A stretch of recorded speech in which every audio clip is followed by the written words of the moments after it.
Bienvenidos a mi show. Welcome to Catching Up with Claudia. Now, ojalá que se puedan quedar hasta el final para que puedan escuchar lo que va a compartir mi invitada o mi invitado. Así es que no se les olvide también de seguirnos por las redes sociales. Estamos en todas las plataformas. Hasta luego.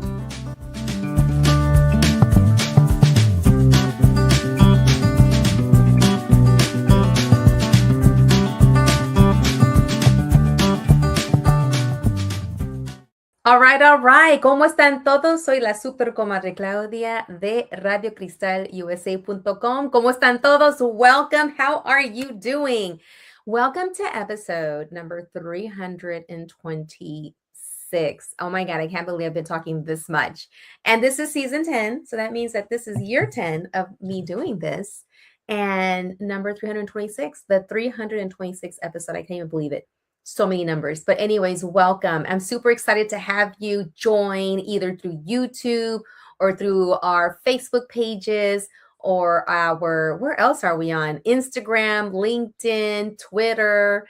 And we're also online on www.radiocristalusa.com. So many ways you can join us. And, you know, this is a super special day because there is a lot of stuff out there right now.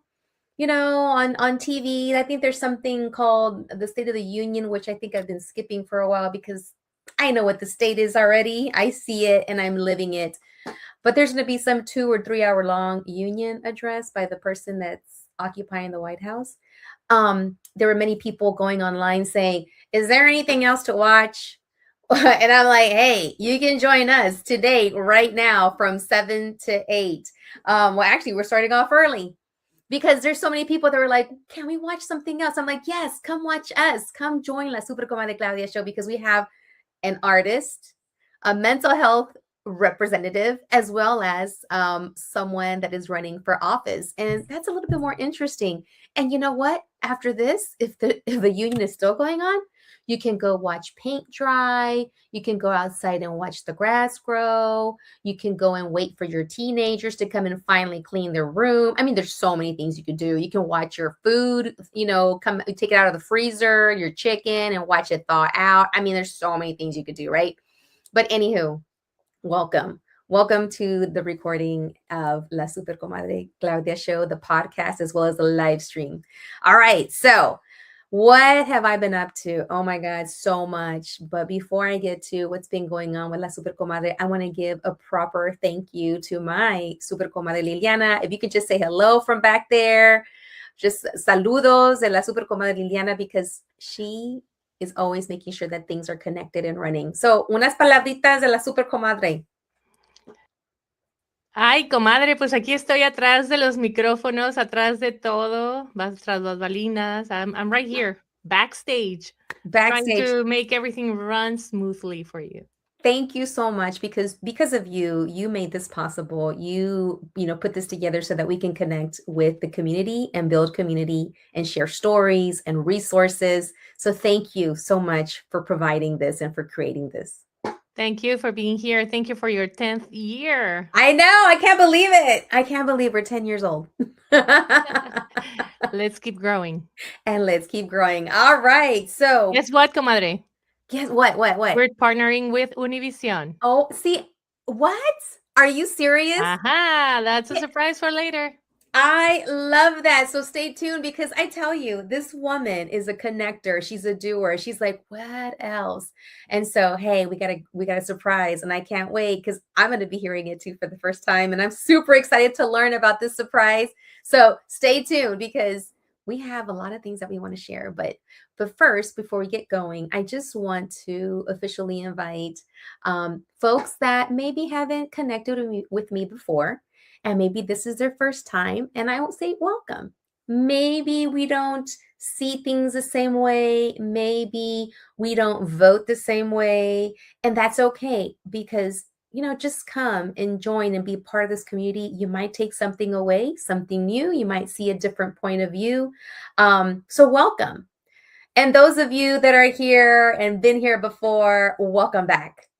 So a little bit about myself. What do I do? What have I been up to? So I am a mom. I got 2 teenage girls that are growing amazingly. And I just want to say that they are right now at City Hall supporting their friends who are speaking in front of the council.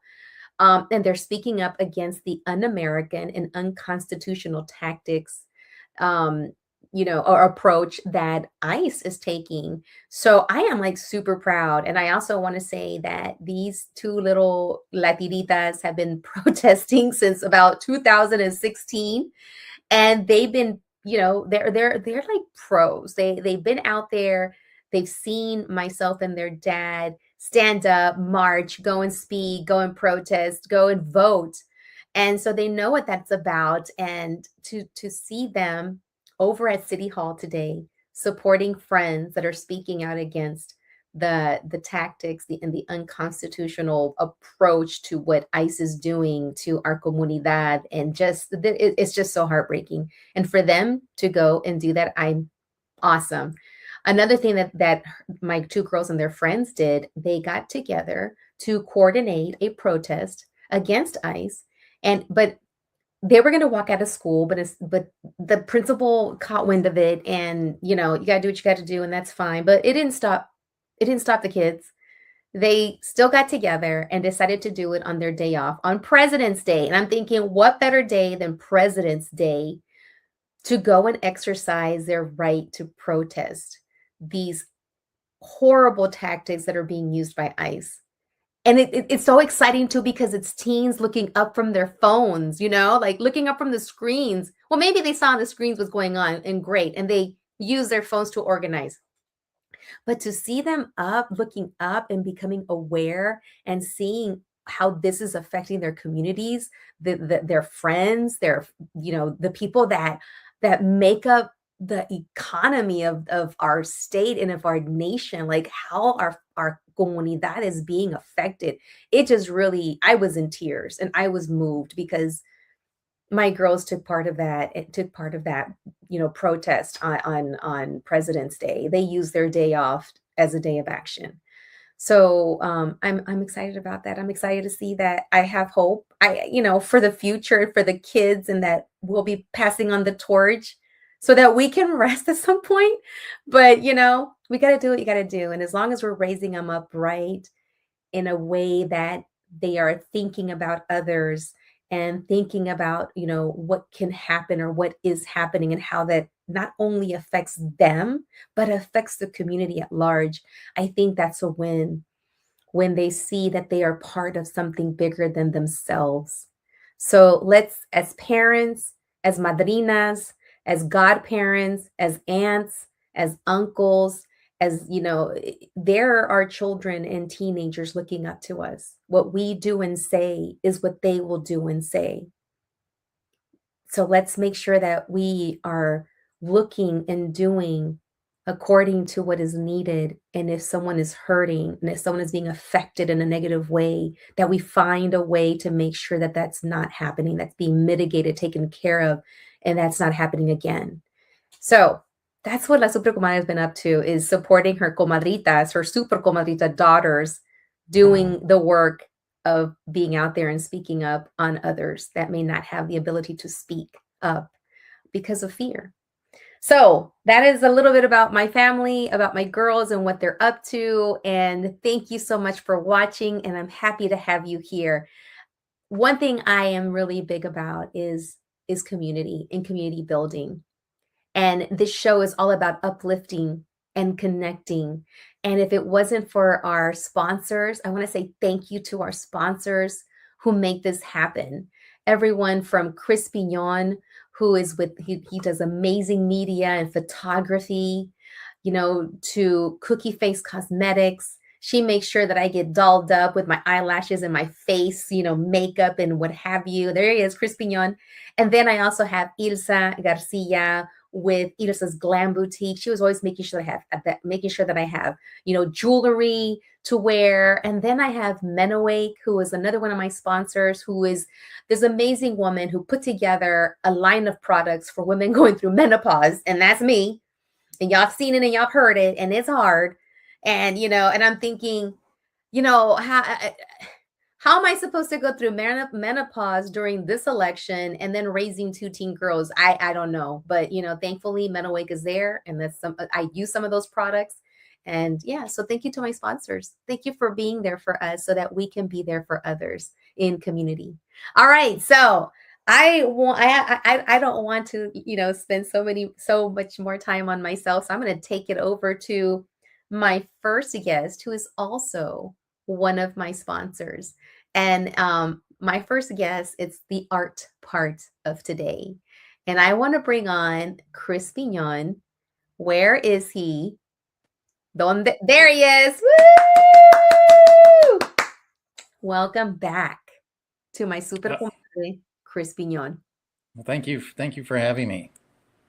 So, we were talking off camera or off, what do you call recording, earlier, because there's so many methods now that we connect, right?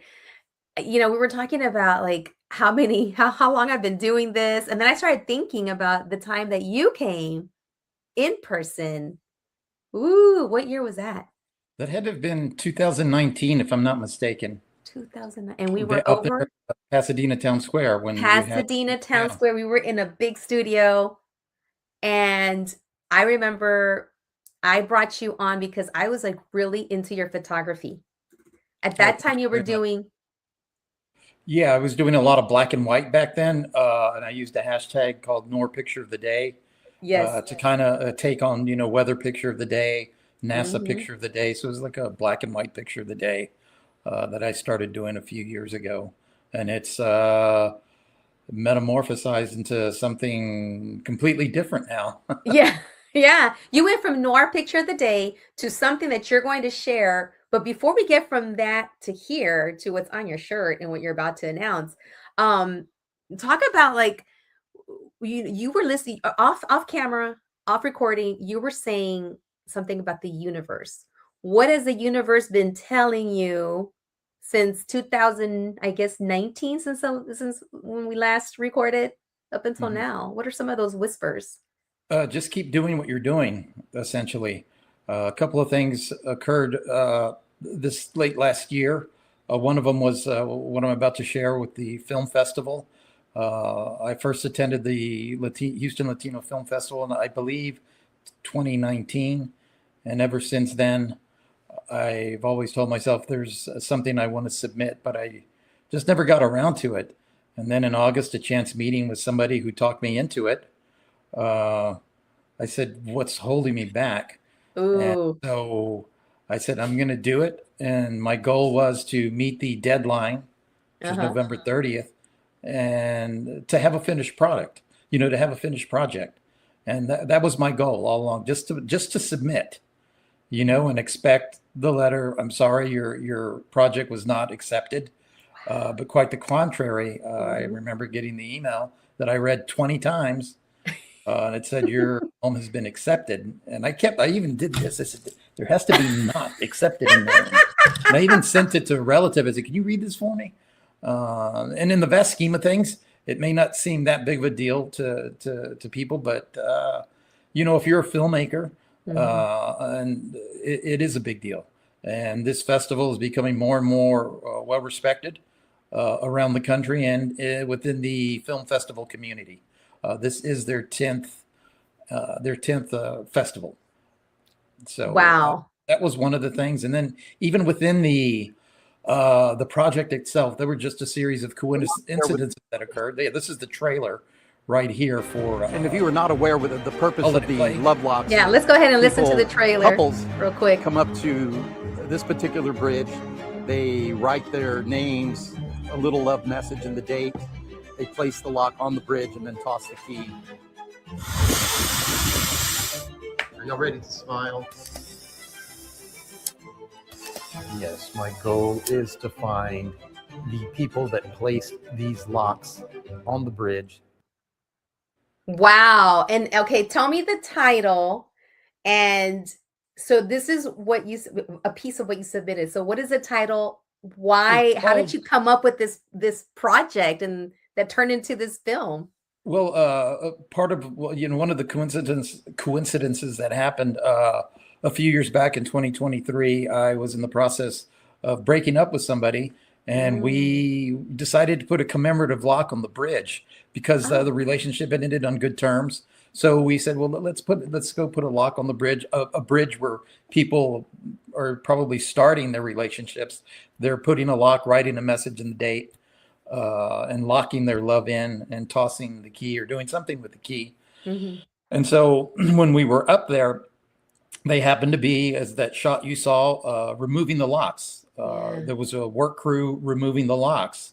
And I was wondering, what are they doing? Why are they removing the locks? So I asked them, I said, why are you removing the locks? And they said, well, they are becoming a safety issue for the bridge. They're compromising the integrity of the bridge because they're very heavy. And so from there, I had the idea for this photography project called The Heavy Burden of Love, which symbolizes, this people's love, and it's very heavy. And as you know, love is not always easy. So the other coincidence, I happened to work for the department that was removing the locks. So I knew who to call to get some of the locks. And so I called, and he said, we've got all these locks in the back of a dump truck waiting for an art project, not my art project, but some other project. So I went and grabbed what I could carry because they're very, very heavy. So I grabbed what I could carry and put them all in a Home Depot bucket and photographed all of them. And with the hopes that somebody would come across the lock on my social media and say, hey, that's our lock. And if that had happened, I would have, heard their story. I'm sure that's a story we would all want to hear. Are y'all still together? This lock shows a date of 5 years ago.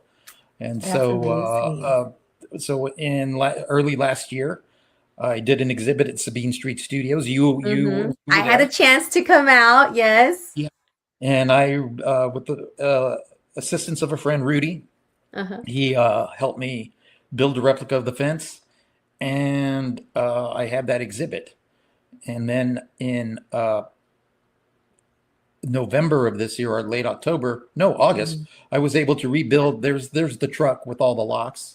Look at that. That's all the locks. You were diving in there to get the locks. That's amazing. And so the exhibit went back up in November at my studio, right outside of my studio. And that's where I got the idea for the Polaroids. And we started putting the Polaroids, hanging them on the replica of the fence that was in the studio. And it was at that moment I realized, oh, hey, this lady said, oh, can you Photoshop me? I said, no, this is analog. There's no Photoshop in these Polaroids. And right then I thought, hey, these locks and these pictures that I'm putting together are truly an analog moment. No matter what happens, like right now, if the power should go out, what we're doing right now is finished. However, my Polaroids and those locks, no matter what happens to that grid, they are still there. They're still there. That brief moment that those couples put on that bridge, we can still share. So that's where I got the title, An Analog Moment. And so hopefully down the road I can find some of these people I still haven't. And that would be interesting to see, who's still together, what's your story, and to me. Did you break up? What happened? Like for you to go out there, and it's like you went with your former partner to have closure, like literally to have your lock of closure, and I wouldn't even think of that, right? But so many people actually want closure in their relationship sometimes, and sometimes they don't even get that. But for you to have been able to do that with your partner and then come across someone taking them off, and you're like, and then turning into a moment of art. What would you like for the viewer who views your film, or the ones that come out to see your exhibit if you put it out again? What would you like for them to take from this? I want them to enjoy it. The people that came and saw the replica of the fence outside of my studio at Winter Street really enjoyed it. The fact that it was artwork that you could touch and interact with. I had people, if you want to write on the locks, go ahead. And then taking their Polaroid picture. People wanted me to take their pictures. It got to a point where I didn't have to ask. they would ask me, how do I get my picture on that fence? Oh. And in the documentary, you can see, or you saw a little bit in the trailer, where I just took pictures. And so I have in my studio a stack of like about 50 Polaroids that I took, and I had them sign it with the date. I had these two sisters or two cousins from Turkey, from Istanbul.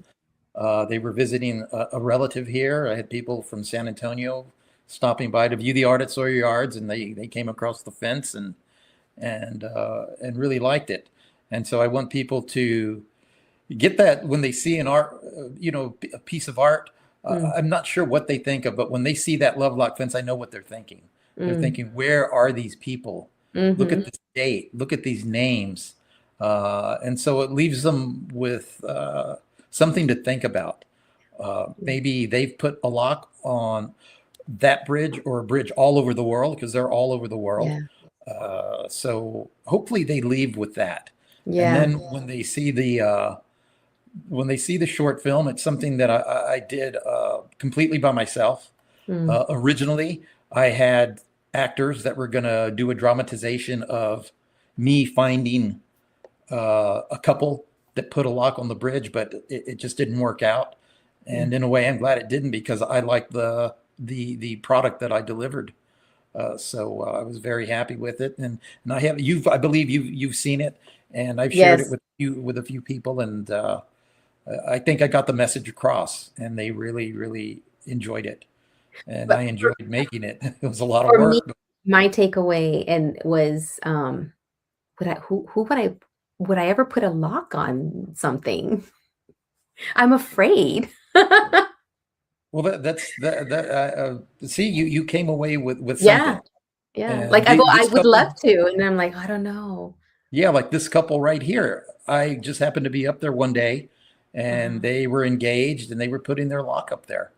Wow. And he happened to be an author. I bought his book, which see, which is on this shelf right here. On the shelf behind you. Yes. Love it. In here. And before the end of the show, I'll see if I can find it.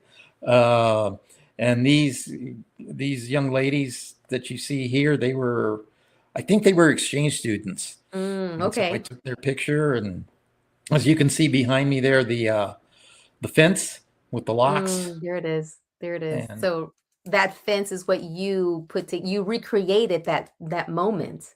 Yes. Right here. And the good thing about that, the original exhibit that went up in last February or March at Sabine Street was just going to be a photo exhibit.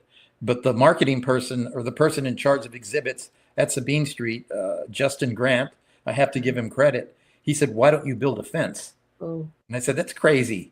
I said, "How are we going to do that?" And he says, "We bolt stuff to the wall all the time." Yeah. So I called my friend Rudy, and that's another coincidence right there. He walked in when I was at Sabine Street one time, and he happened to be a high school friend of my uncle from 1968. Wow. And he's a very talented craftsman. Yeah. I told him, "How do we build a fence here?" He's, "Oh, we'll buy some 2x4s, and then we'll drive around and look for some fencing." And, wow. There you go. There you go. That's amazing. I said, "No, let's buy some. Let me just buy some." He goes, No. Let's just drive around. And we did that. We drove around, and he goes, "Look, right there." And we stopped and clipped some fencing from a vacant lot. And that's what you see there. It's in my garage right now. From a vacant lot over off of. I can only imagine you guys like pulling up like with a truck, and then you like just toss the stuff and go before someone comes out. Is that what happened? Exactly what we did. And he told me, he says, if the police come by, he says, "Don't say anything. I'll talk to them." Just be quiet. But it was a vacant lot. There was. So we loaded the fencing in the back of the Suburban. I love it. Built it, and so it was a lot of fun. That seemed like a lot of fun. So there was just a lot of stuff that just really worked together. That's amazing, because like you said earlier, the universe sends you those little messages, sends you those people that cross your path for a reason, and then boom, you put it together, and here it is. And a lot of times we don't listen to those messages. For years, I never did.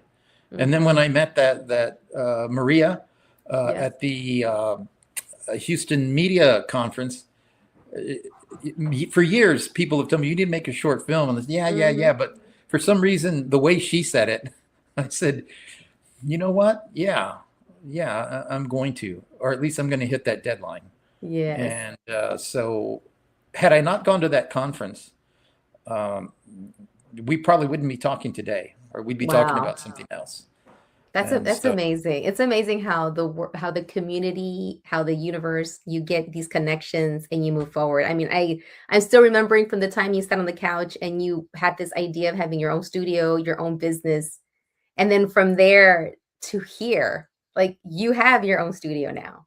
You have your own business, and now you have a film. So could you please share, how can the viewing and the listening audience connect to the Houston Latino Film Festival, which is on your shirt? Another connection that you mentioned before we started recording.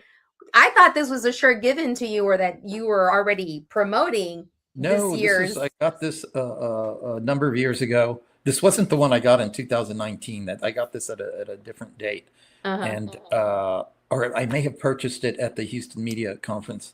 But you can go to their website. I just checked. The listing, the showing is not listed yet, so I'm not sure what time An Analog Moment will be shown. It's probably in the local segment of the festival. And when does it occur? Yeah, and when? This is from March 18th to March 22nd, 2026. March 18th through March 22nd. And is there a cost? How can people participate? Yes, you can. Okay. There is a 4-day, 5-day pass, I think is what it is. I think it's $60. And a single day pass is, I believe, $14. So it's not very expensive. It's actually quite a deal for $60.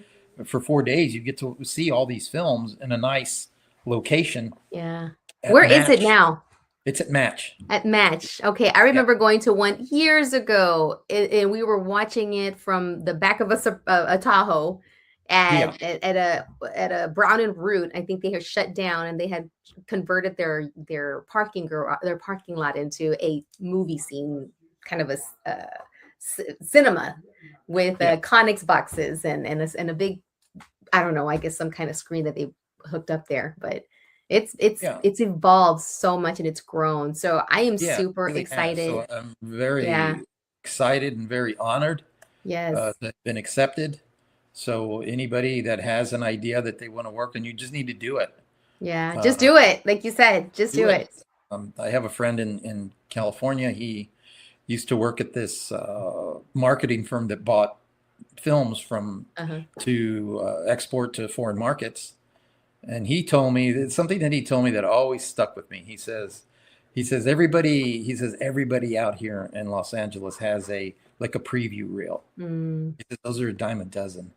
He says what you need to do, no matter how bad it is submit a feature-length film, because it shows that you finished something. He says no matter how bad it is, somebody's going to buy it. That's good advice. Yeah, he said, he told me this last year. He says everybody out here has a sizzle reel. He says, but if you have something finished, he says, even if it sucks, he says, and he's absolutely right. I remember I watched something on Amazon Prime. I Married Bigfoot or something like that, because a friend told me, or Bigfoot versus Martian clowns, or but I have Amazon Prime, so I told my friend, why did you send that to me? That was the stupidest thing I've ever seen. And she says, you know what, Chris, you're right, it was, but you paid to see it. But someone made some money.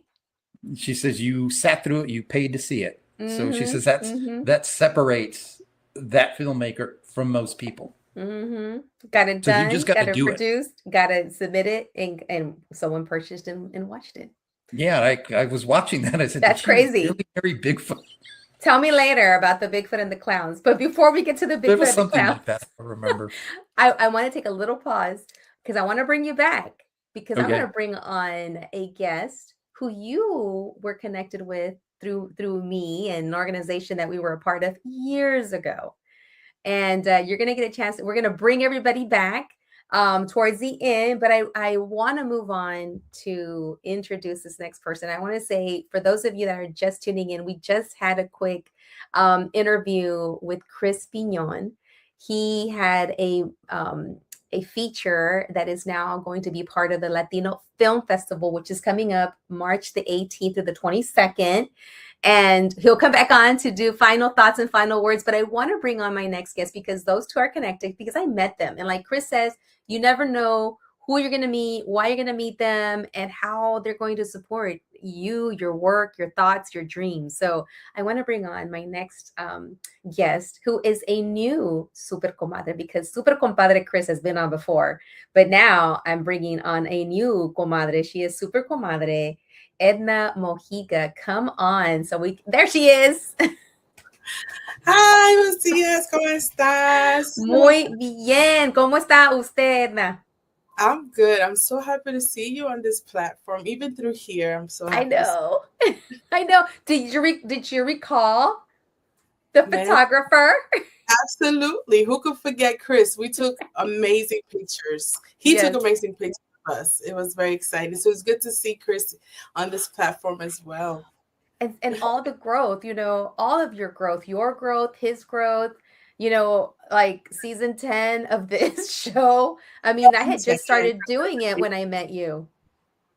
Wow, how time passes. Mm-hmm. I love how Chris said, just do it. It doesn't even matter. So I'm sitting here oohing and eyeing because he said, yeah, he watched whatever he watched. And his friend was like, yeah, but you paid for it. It's ridiculous, but you paid for it. There is a buyer for something. Yes. For your thing. Doesn't matter what you have. There is a buyer for it. You just have to make sure you find the right buyer. That's the way I see it. Someone told me a long time ago in a business, like a business type of, support workshop.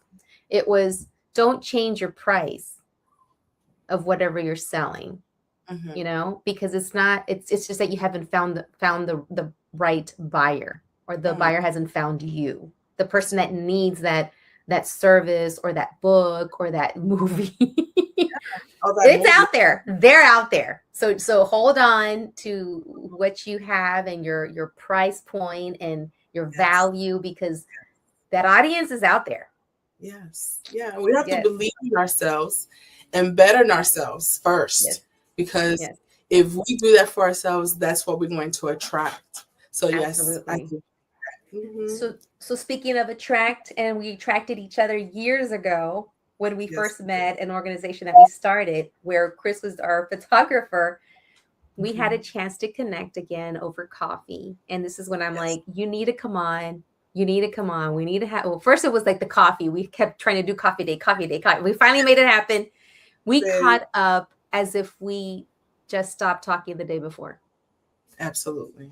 And then we bumped into each other briefly at a domestic violence, the Purple Carpet. Yes. Which is an organization that raises funds to support people that have gone through domestic violence, and to support their journey as they move, through that and move forward. So I remember when we saw each other, they were like, pictures and hugs and all the things. And I saw your daughter. Oh my God, they're so beautiful and big. How time passes, right? Yeah. Estaban chiquitas. They were so small. And now, están más grandes que yo. Yeah, advocating with their mom. Yes, girl. I can't believe it. I mean, it's like almost full circle now. Yeah. And go ahead. No, that's the beautiful thing, that what we do, our children are right there observing. They're right there receiving and dreaming as well, because the more we expose them to things, the more they start thinking and growing and wanting to do things. Look at them right there with their mama advocating. I heard the story about what they did at school, like that in itself. And they're so small now, but they have that heart, that you started with. So congratulations, Claudia. Thank you. And I remember when I met you, your kids were probably my kids' age. They were barely, about to begin their path and life and graduations, and now mine are there. And it's just, time passes, and it's beautiful, and it's crazy, and it's a roller coaster ride. And I'm glad that we are on this roller coaster ride at this moment and this time. Yes, absolutely. So Edna, tell the viewing audience a little bit,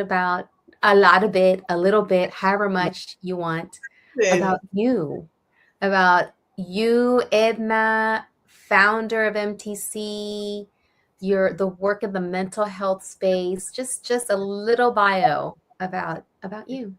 Well, thank you for providing me this platform to do so. So my name is Edna Mojica, and I am founder of MTC Productions. So MTC Productions started out with my own life. I create platforms for individuals to share their story of trauma, of survival, through storytelling, through their art. And art doesn't need interpretation. And when you share your story of survival, there's something impactful. And since art doesn't need interpretation, art does not need someone to tell them about it, it transfers something. So through dancing, through poetry, through storytelling, through music, this platform is created to do so. So it started out me sharing my survivor story through domestic violence. I gone through some different types of difficulties of child abuse and molestation and into domestic violence and violence in the street. So I decided that was just not my story. Something had to come out of that. So as I was learning to heal, as I was learning to find my voice again, I said, this is bigger than me. So this is where MTC Productions came. Now I do pop-ups throughout Houston, and I collaborate with established artists to open up spaces through people that just love art and they heal through art. So when Chris was talking about his chain story in this film, that is art in itself, because people are healing through those things. Yeah. Something simple as a lock. There's a story behind it. Now he's featuring their stories. Stories are impactful. So from that, I'm creating a film, which I'm so excited because I just heard Chris. I'm like, no, Chris, this is oh excellent. My gosh, it's all connected. See, it is. So there's a book that's coming out this spring. It's going to be my first featured book. It's called I Left Now What, and it's a story that it's going to have my story in and other survivors of what happens when you leave these relationships. Because part of it, people, when you're in this unhealthy relationship, people have questions. One of them is, why are you still there? Right? We ask ourselves that too. There's a lot of us that trying to leave, attempted to leave many times, but there's certain things that keeps us there or keeps us returning. So this book is education for anyone that is leaving, planning to leave, that left, anyone that wants to know what that looks like, anyone that wants to support the person that left, survivors, faith-based advocates, that what happens in that journey. So we talk about the justice system. We talk about health system, how to support your children, how to trust yourself again, how to stay safe. So this book is going to walk anyone through this process, and it's going to have resources, and it's going to be a journal book. Yeah. And because this is such a lonely space, I'm going to have a podcast for each chapter. And if you don't want to walk it by yourself, if you need a voice, and voices, because it's going to be full of knowledgeable people in episodes, every chapter is going to have an episode that you can listen to as well.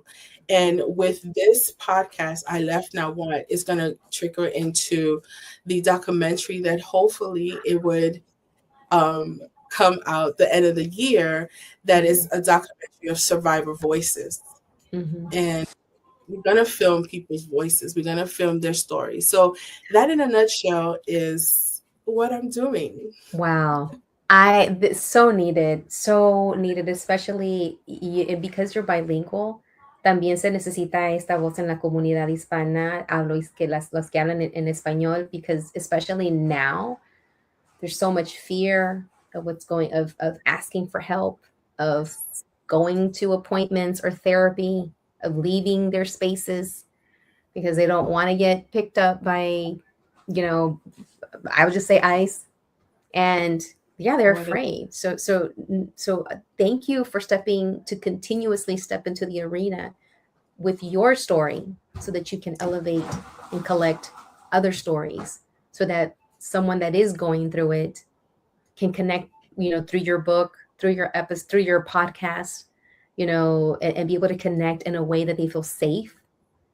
Yes. And the title of your book, I Left Now What? That's huge, because like you said, there, many people will say, well, how come you didn't leave? And it's not easy.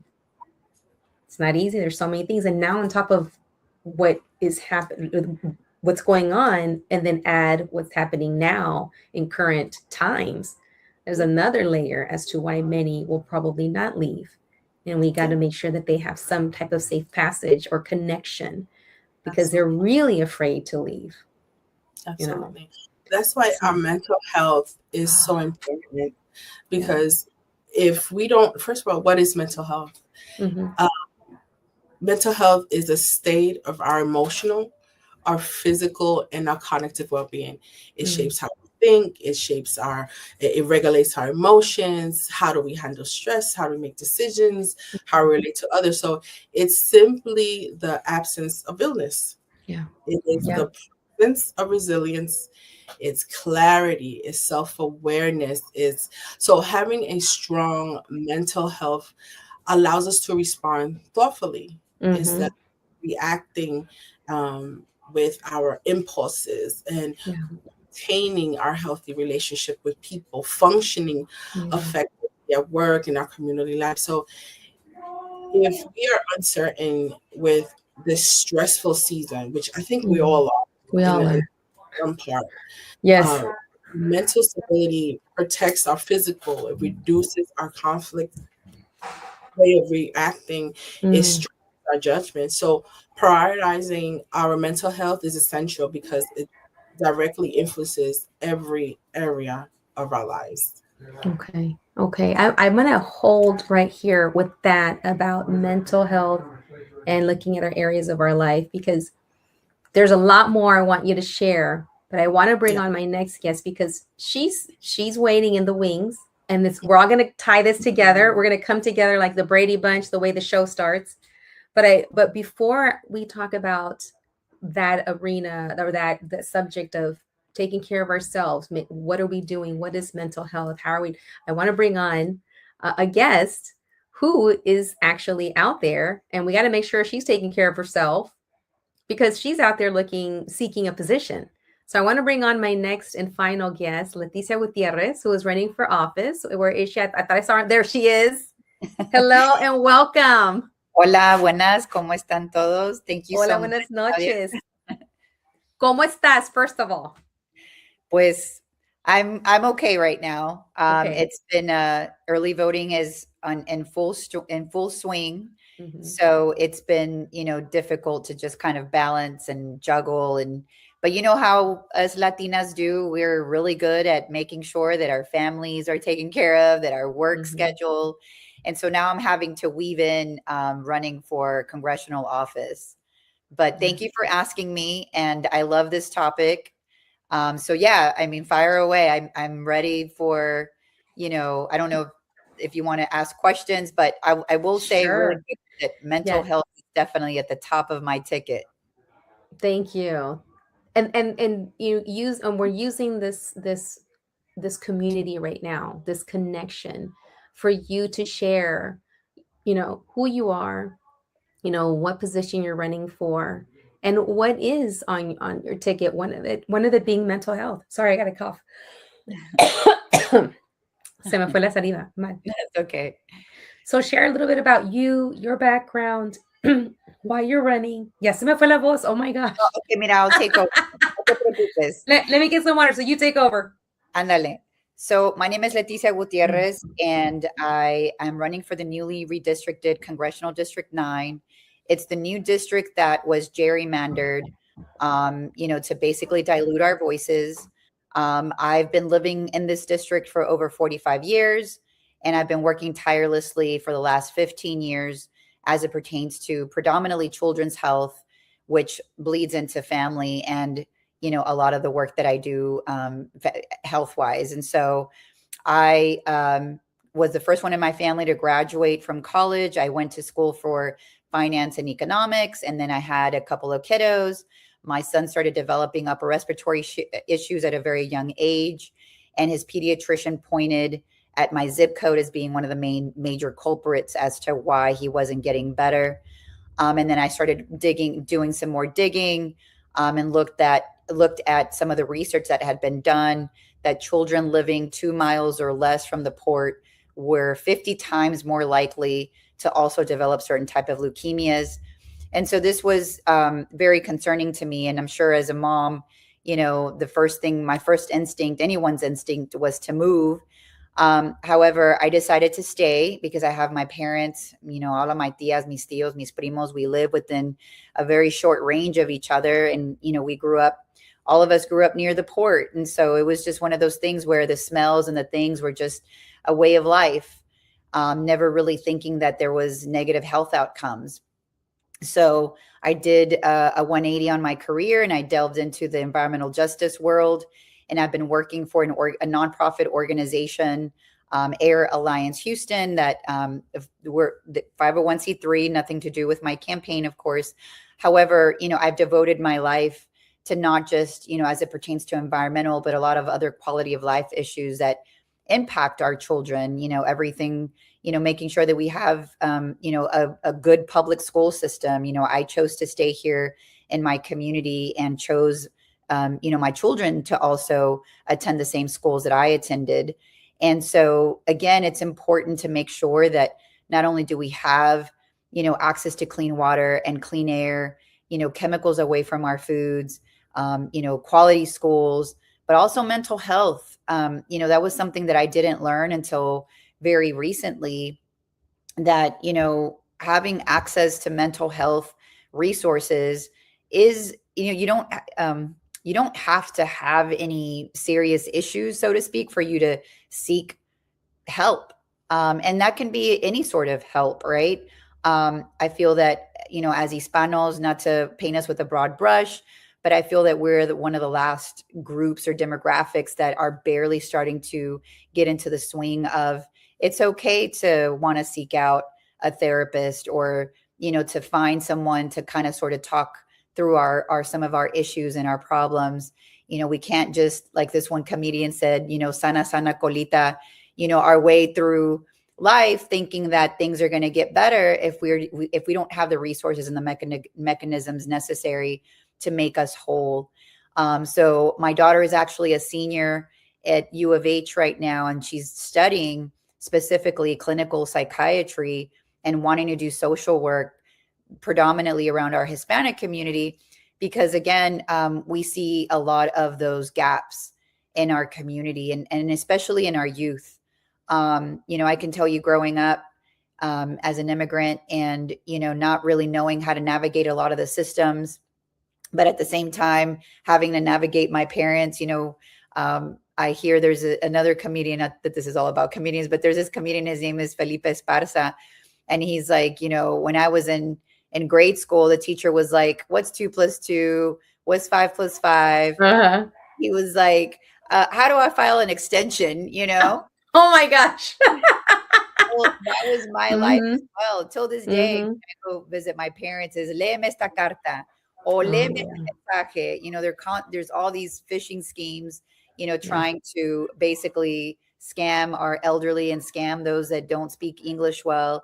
So all of that to say that, you know, we want to make sure that our communities are also in the know about what's important to make us whole.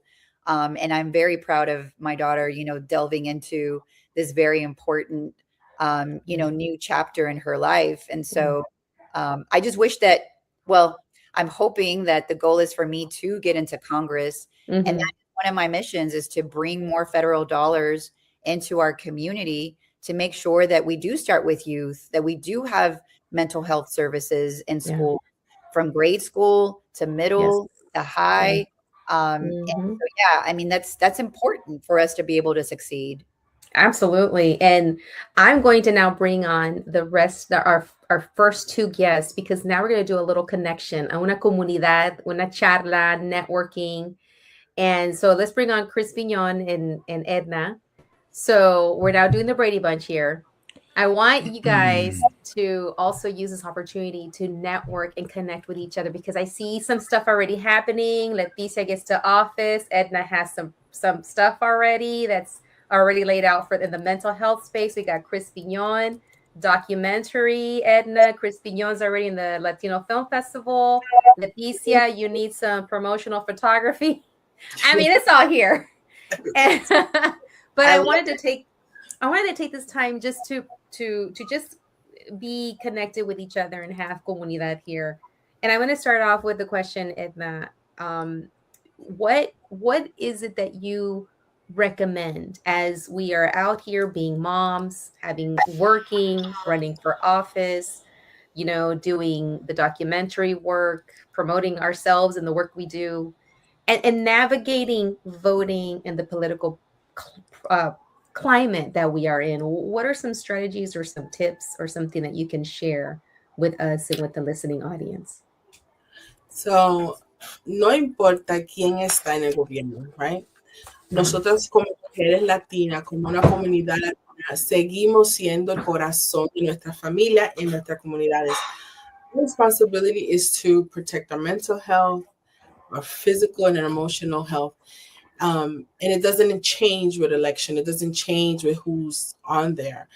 I think for us, setting boundaries vale que una discusión política doesn't come in between, right?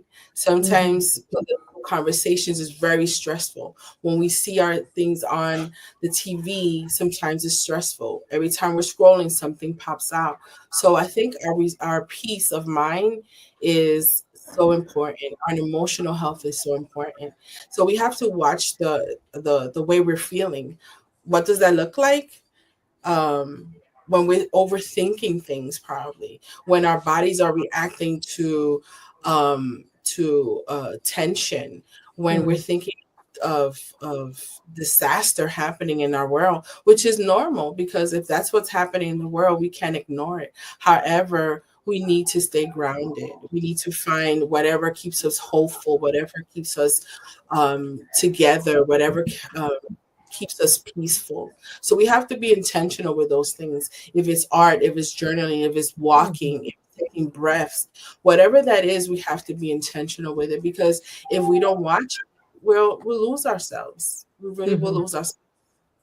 Thank you, Edna. Anyone else want to just jump in? How are you taking care of yourself, Leticia, because you are out there, you have your daughter, you have a campaign, and you have work. So talk to us about how you're taking care of yourself. What are those things that fuel you to keep you going? I have to take nature walks. I have to go outside. I love, before I campaigned, I was always outside. I'm always block walking, talking to community, just staying in the loop about what's important, not just for, my goals, but what my community is going through. So I love to just walk neighborhoods to see what it's like, for children to walk across the street to get to school, or parents to have to, deal with any sort of nuisances in the area. So I love walking. And so I try my best. I feel like that just kind of sort of calms my nervous system down, because I will say, yes, I feel like I don't like to be operating give that energy of survival mode, right? Because whenever you're operating in that way, from what I read and from what I've just kind of absorbed, is that, you don't put your best foot forward when you're operating, survival, fear, just working off of a scarcity mindset. It just doesn't hold well. And so I try my best to center myself. I know it's going to sound, I'm a real tree hugger. I will genuinely go outside and hug my trees. I have some trees that I'm growing, and I feel like I give them love and they give me energy back. And I walk outside barefooted. Okay, I'm literally about to sound like a hippie right now, but I promise you, it does help. Like, just trying to absorb the energy from the ground in order to center myself. But then I'm also, making sure that my daughter is okay because, as females, living in this state, it's difficult, right? We're always on guard. It feels like, we're always making sure that, we're protected. And so just checking in with her, anytime that we're hanging out, it makes me feel better. So just making sure that I'm, how do you say, carving out those very specific times for me to make sure that I'm okay. And so needed. It's so needed when you are in a position potentially like the one you're going to step into is keeping cool, keeping centered as you go into, I guess you could say, battle, because you will be going into battle. At times you will be going into having some, stand your ground, say your words, and get, legislation done or taken care of. But being that calm person that I think we all need right now. We need leaders who are able to keep it together, stay centered, listen, absorb, take care of themselves, and then make the best decisions for humanity at this point. No, that's very well said. Yeah. Yeah. So Chris, you're going to round it out. How do you protect your mental and emotional health? Well, as you can see, I read a lot. Yes. That's one thing that helps a lot. And another thing that lately I have found kind of disturbing, when I walk the dog in the morning, all the kids are waiting, like 15 kids at the corner of the street, waiting for the bus, and they're all doing one thing. They're all looking at this. They're not communicating. They're not talking to each other. And that I find deeply troubling. I think we have lost touch with our spiritual nature because of the technology. I mean, go to places in Mexico like Atemaco, which is very famous for their brujeria. You probably won't find one cell phone down there, or a lot of people on their phones, because they're in touch with the nature. They're they're in touch, like what I had started with the universe. We don't listen to that. We're losing that. And I think more people should do something to fix that. And it's different for everybody. Yeah. When we first started talking in 2019, Claudia, I believe we talked about it's okay to feel bad. It's okay to feel bad. Yeah. It's okay to feel bad. It's what you do with those feelings that counts. Absolutely. So we're at the end of our show. We started with a great Chris Bignon, then brought in Edna, and then brought in Leticia. Thank you so much for taking the time to be here on this show, La Super Comadre Claudia. This is live streaming right now, but your guests, your friends, everyone else can watch this again. That way they get a chance to hear your message, Chris, your message, Edna, as well as yours, Leticia. And I want to wish everyone an amazing run, an amazing show. Como se dice, your show at the Latino, your film being, shown at the Latino Film Festival. And Edna, I know you have a documentary, a book, as well as a podcast, as well as I think you sent us information for an upcoming event. And we're going to be posting to our event, un poquito de tu evento. So it's a networking event. It's on March the 8th to celebrate International Women's Day. In the world, every country is celebrating that day. It's very impactful. So on March the 8th, the information, I think we're going to post it. We're going to post it. Yeah, here it is. From 11:30 to 2 o'clock, many women are coming together. We're going to talk about businesses, how to start one, educating on self-help, and celebrating each other as women there. And men could come too. Absolutely. We need each other. Yes, absolutely. Yes. But thank you so much for joining. Thank you so much for being here with me. And this is not going to be the last time. There will be other opportunities. The way you have come back, Chris, I will have you, Leticia, and Edna come back, because there's so much more that we need to share and connect with, and make sure that we're constantly uplifting each other, motivating each other, inspiring each other, but starting first with taking care of ourselves. We need to set those boundaries. We need to protect our health. We need to protect our emotional health. We need to make sure that we're grounding. We're using art, journaling, walking, not losing ourselves to technology, staying in comunidad. And that's what this is about on my show. So thank you so much for being here and being on the Super Comadre Claudia community today. Hasta la otra. Thank you so much. Corazones. Yeah. And we're going to take a picture. So don't leave just right now. Hold on. Okay. Una foto.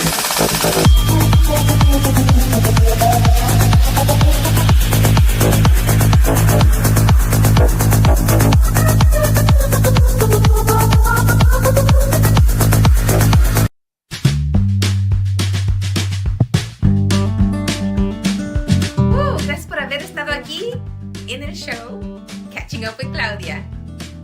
¿Tan tan? ¿Ya terminamos? Okay, bye.